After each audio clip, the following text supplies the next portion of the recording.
us for qualifying day of the Le Mans Classic we're taking on this year in our GT40. Just want to give you a sense of how this event works. Cars are gridded by year, and there's a rotation of the grids, meaning you do 3 43-minute races over 24 hours. They're called legs, actually, because you start each race where you finished the previous race. Our GT40 has been placed in grid 5. That's really one grid newer than we were expecting to be. Grid 5 is from 1966 to 1972. GT40 ran from 1965 to 1969. So if you're lucky in a GT40, you sneak into grid 4. We've been unlucky this year and unfortunately are in grid 5, meaning we're up against some things. I think a top 15, top 10 maybe could be probably the dream for a well-driven GT40 in this grid. We have almost an hour to qualify the car, try and get it as high up the grid as possible, and also iron out any issues. It's the only daytime free practice session we get also in true historic racing style. So this is it before the race, our only chance to take on Le Mans in dry conditions. There'll be a further night session tonight. Will give us a chance to have a go at it again, but really that's going to be a check the light, can I see, does it stop kind of session. So one big lap to do and then a feel for it as well. 82 cars in the grid here, so plenty out there.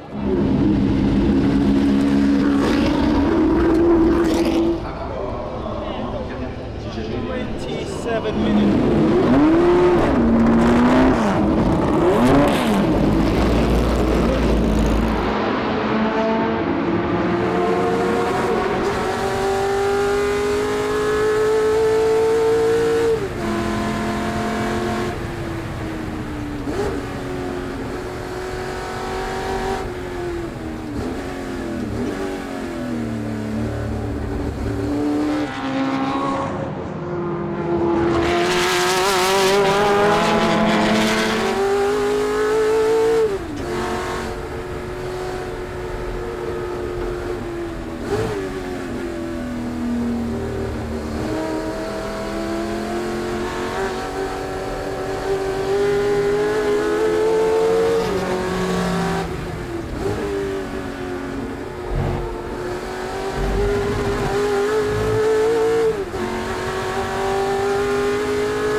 On qualifying day.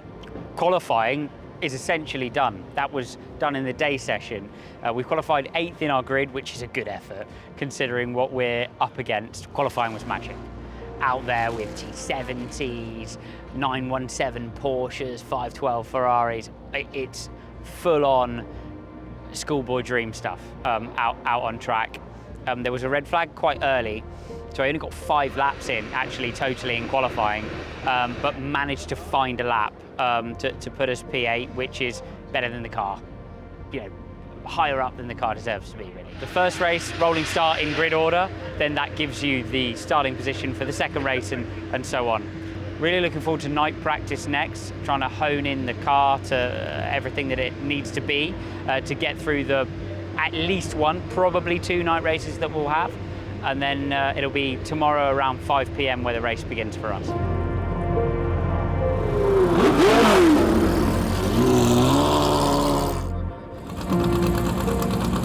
Car in the first session was handling with a little bit of oversteer, so a couple of things to test here. We've put the big front bar on the car to hopefully give it a bit more of a neutral balance. Going to try and keep it out of trouble. It's a relatively short session, going to get a couple of laps in and park it. and make sure that we've got a car to go racing with come 5 o'clock tomorrow.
After a successful night session with no dramas, a car that worked day and night and an 8th position start gleamed with possibility on race morning. With ambitious goals set though, there's only ever one way to know whether you're planning or dreaming. That's to line up 2x2 and race.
had a decent start, up to P6, I believe, in the early stages of the first race.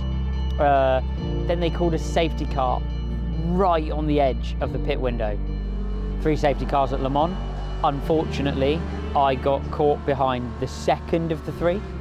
The lead group went and got caught by the first of the 3, which means you automatically lose a minute, meaning that we find ourselves from 8th on the grid, 22nd in Le Mans Classic, 2 minutes back off the lead, which is not the way I anticipated that race going.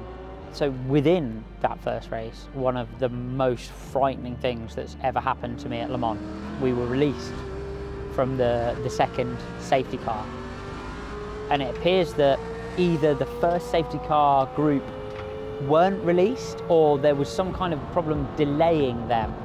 We came around the kink before Mulsanne corner and there were cars at, you know, multi-million pound historic prototypes parked at 30 miles an hour in the middle of the Mulsanne straight. At that point, I'm doing about 180, I would say, probably more like 160, but fast. Anyway, and I had to brake with all the capacity I had. I did the Ferrari that passed me at the safety car restart. That was absolutely wild. I don't know what happened there. I'm back to my top 10 would be good kind of prediction. I dreamed of a podium when we qualified 8th. Back to trying to get it in the top 10. I've got 2 races to do it in. One of them's in the dark at midnight, one of them's at daybreak at 7. The finish rate at Le Mans Classic is not the same as the finish rate at Le Mans, you know. We can expect some reliability issues for some of those leading cars, which should help us get back towards where we feel we should be. But right now it's not looking as rosy as I hoped it would at this stage. So let's see how it goes from here. Also not ideal was the braking issue that had developed during race 1. The assembly had overheated and glued itself in situ as it cooled, needing various tools to coax the car back into a state where it would even roll to the assembly area. I was sure the team had it under control, but will my brakes work? Is not the most welcome question to be asking on the midnight Mulsanne, especially with a sprinkle of rain in the air.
Race in general went well, started 22nd, finished with a red flag in 6th.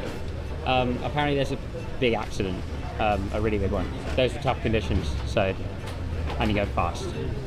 So that's a cause of concern at this point. In terms of our race, I think for what it's worth, we gained some time back, kept it out of the wall. We were actually lucky with the red flag.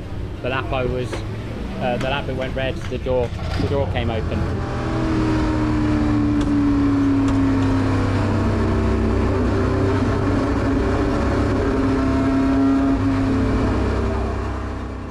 I was on my way to the pits, which meant that actually we were solidified in that position, which was sick, having gained all the time that we gained back. Wild out there, absolutely wild.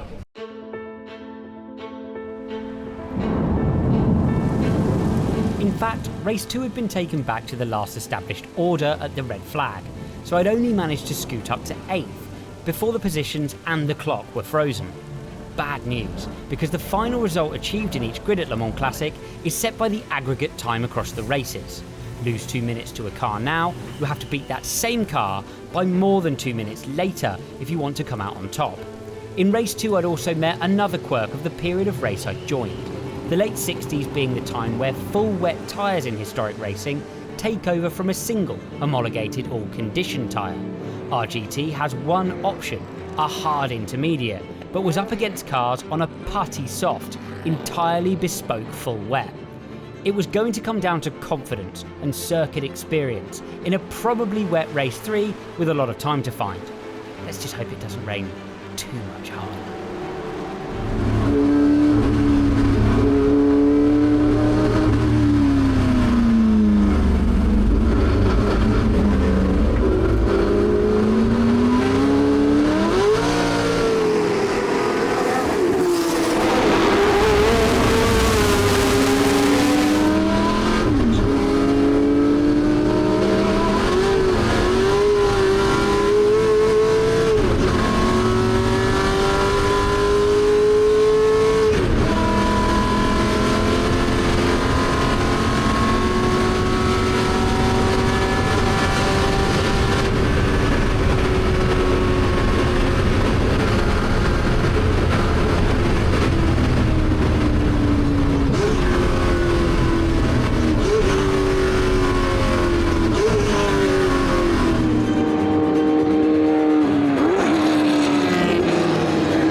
As a young man, I was taught to be careful.